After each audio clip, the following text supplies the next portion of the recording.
가지 PSR using perfect hashing is known OKBS 실장님한테 전화가 왔습니다.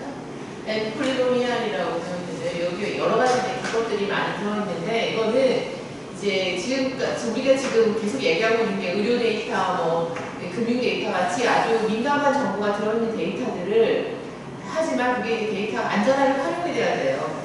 개인정보를 보호하면서 특히 의료 데이터하고 금융정보는 자기가 재산이나 자기 의료 정보에 대한 그 정보가 들어있기 때문에 민감한 데이터를 분류하고 그렇지만 그게 기관들끼리 그걸 협정하여서 그 데이터를 활용할 때 있어서 이제 그 자기 정보를 서로 공유하지 않으면서 이렇게 공유되고 있는 데이터에 대해서 어떻게 활용할 것이냐 그랬을 때 개인정보를 암호화하고 서로 주고받고야 되는 암호화 프로토콜에 대한 얘기입니다. 네, 이제 보시면은 이제 프라이버시 리프레젠테이션이 뭐냐면 예를 들면은 이제 X라는 사람이 샌더가 234라는 정보를 가지고 있고 리시버가 1228인데 지금 내가 이제 샌더와 리시버는 동시를 한다 생각해서 샌더 리시버 썼는데 그러니까 A, 앨리스하고 밥 두 사람이 이제 각각의 정보를 갖고 있는데 이 사람들이 이 교통대 서로 예를 들면은 밥 같은 경우에는 앨리스가 234를 가지고 있는 건 모르고 그다음 앨리스 같은 경우에는 밥이 128을 가지고 있는지 모르는 상태지만 둘이 교집합이 일하는 것만은 이제 알고 싶은 겁니다. 이제 그럴 때 이제 어떤 기법을 쓸 것이냐 이런 게 이제 프라이버시 앤 인터섹션 되겠습니다. 그래서 밑에 보면 앨리스와 밥이 상대방의 정보를 공개하지 않으면서 공통의 정보를 계산하는 암호적 기술을 PSI라고 합니다.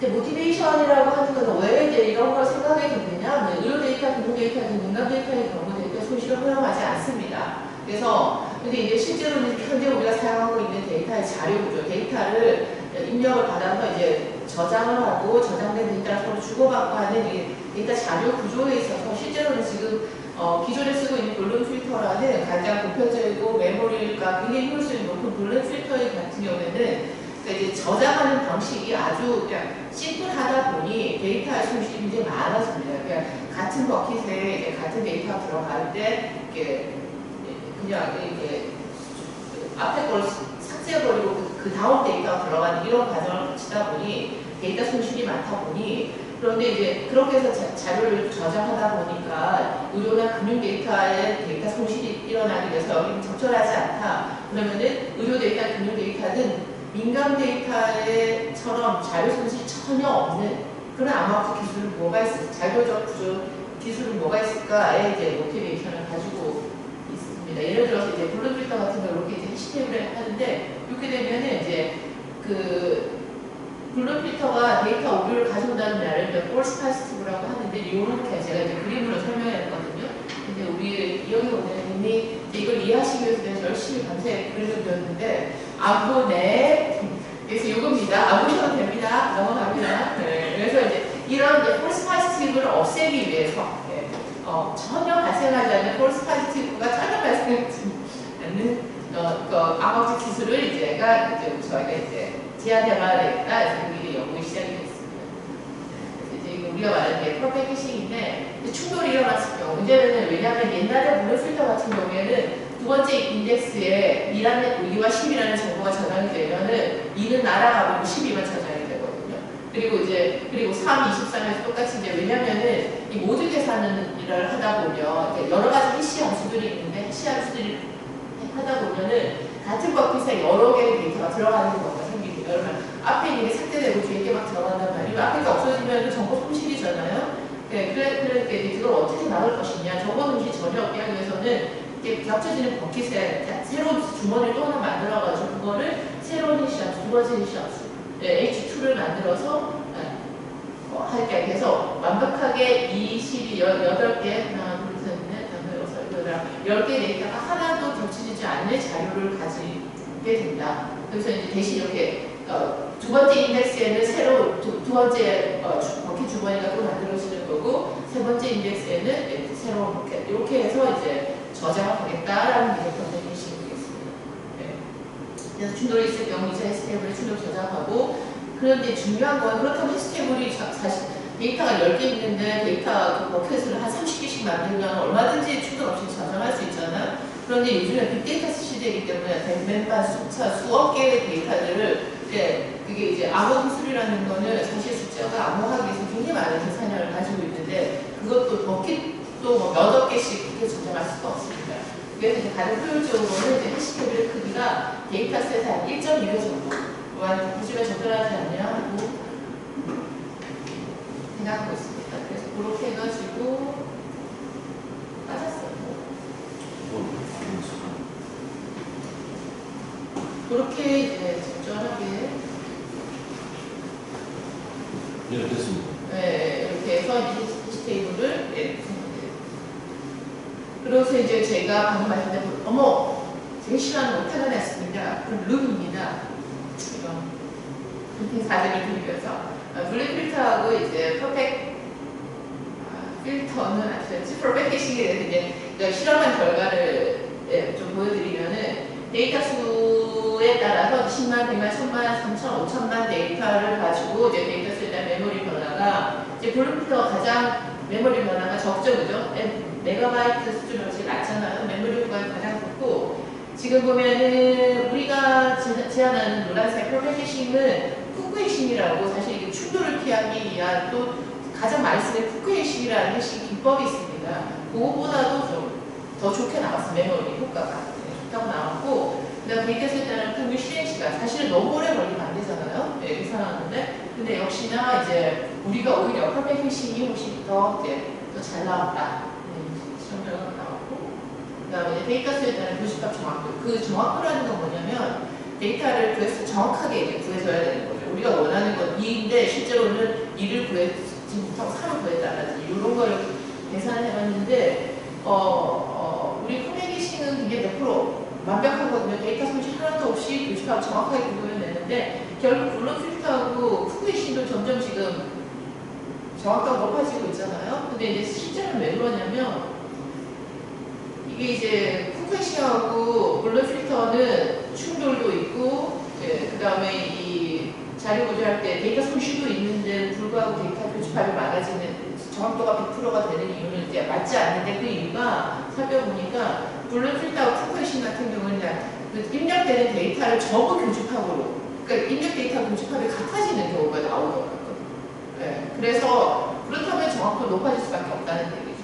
그래서 사실은 이 데이터셋에 대한 교집합 정확도는 쿠쿠하고 블루는 믿을 수가 없다라는 사실 결론인데 그래프 상으로는 정확도가 100%로 가고 있지만 실제로는 데이터 손실이 많아서 그냥 무조건 다 입력 데이터하고 교집합 데이터 같은 걸로 나오더라고요. 그래서 이건 사실은 그냥 이렇게 보여드리려고 하는 건 실제로는 교집합 정확도가 오히려 더 떨어지고 있다는 말씀드렸습니다. 여기까지 이제 저의 해싱 기법에 대해서 말씀드렸습니다. 네. 질문했습니다. 네. 그 위쪽에 메모리 미국 메모리 변화 왼쪽 그래프를 네. 어떻게 측정했는지 궁금했어요. 데이터 수에 따른 메모리 변화를 그거는 이제 그 프로그램 상에서 메모리를 돌 때마다 카운트하게끔 프로그램만 하고 그 메모리를 아웃풋으로 메모리를 얼마나 썼는지 아웃풋이 나와서 그거를 그냥 그 엑셀에서 뿌렸습니다. 그러면 저 1000MB라고 하면 네. 이게 파일의 아웃풋이 1기가라고 말해야 되는 건지 아니면 그러니까 저 메가바이트 기준은 뭐죠? 그러니까 그 사용하기 위해서 그 계산하기 위해서 버킷을 사용하기 위해서 사용된 메모리 양. 네. 그러면 전체 5천만 건일 것 같아요. 네, 5천만 데이터를 돌렸을 때 한 1기가 정도의 메모리가 축구 같은 경우에는 소모가 됐다. 네, 네. 이준님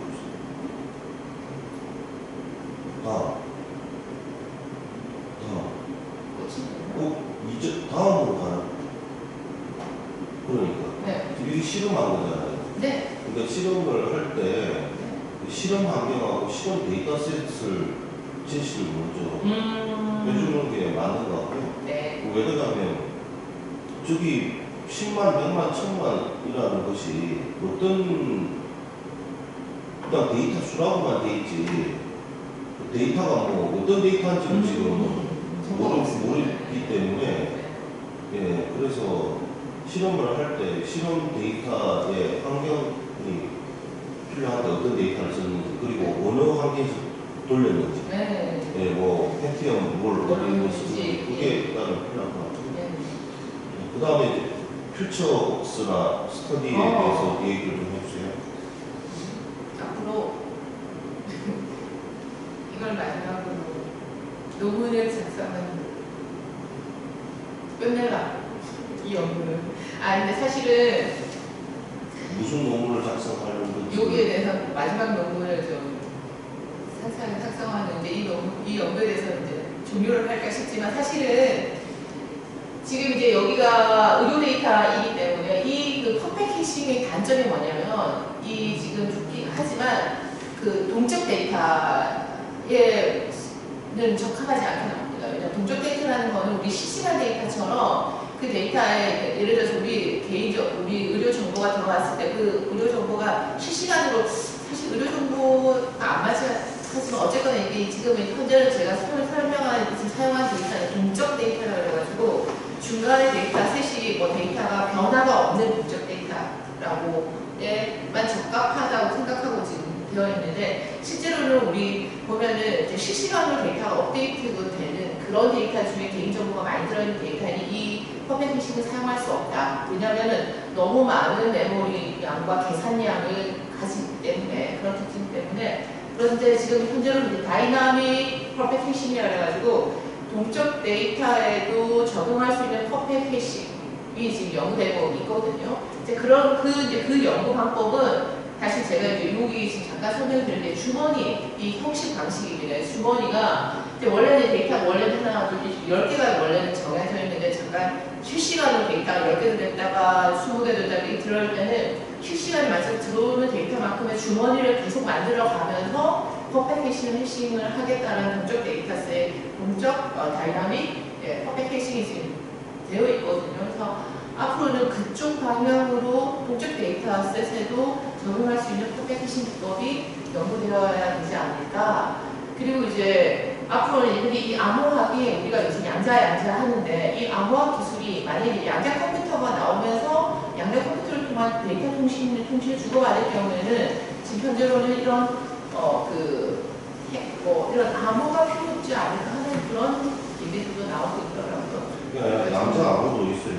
네, 양자 암호도 퀀텀 크립토그래피라는 양자 암호 확률 분야가 있습니다. 네, 그거는 복호가 절대 되지 않는다. 복호되지 않는다. 절대 복호되지 않는다. 근데 사실은 또 양자 컴퓨터로 만약 통신할 경우에는 양자 컴퓨터의 특징이 누가 딱 그거를 열어보는 순간 그게 사라져 버리는 그런 양자 컴퓨터의 특징에 의해서 아무 기술이 필요 없지 않을까 하는 말도 있더라고요. 그러니까 내가 대학원 다니기 한 30년 전이라고 봐야 되는데 30년 전인데 그때도 퀀텀 크립토그래프라는 게 없지 않았어요. 네, 근데 지금까지 계속 이런 거 보면은 언제 나올지 몰라 사실. 나오면 대박이지 않을까요? 예, 나와야 나오는 거고 하니까 당장 눈에 안 보이고 안 나오는 걸 위해 가지고 물론 뭐 연구는 원칙 기술을 확보할 필요는 있겠지만 실용적이라고 그게 어렵겠죠. 제 연구는 양자 쪽은 말고 여기를 이제 동적 데이터 지금 그렇죠. 저는 이제 정적 데이터인데 네. 동적 다이나믹에 대해서 좀 더 연구해서 보기와 이제 비교하는 그런 쪽으로 네. 한번 가도록 하겠습니다. 예. 네, 같이 그렇게 하겠습니다. 예. 저 다음 교양교육 연계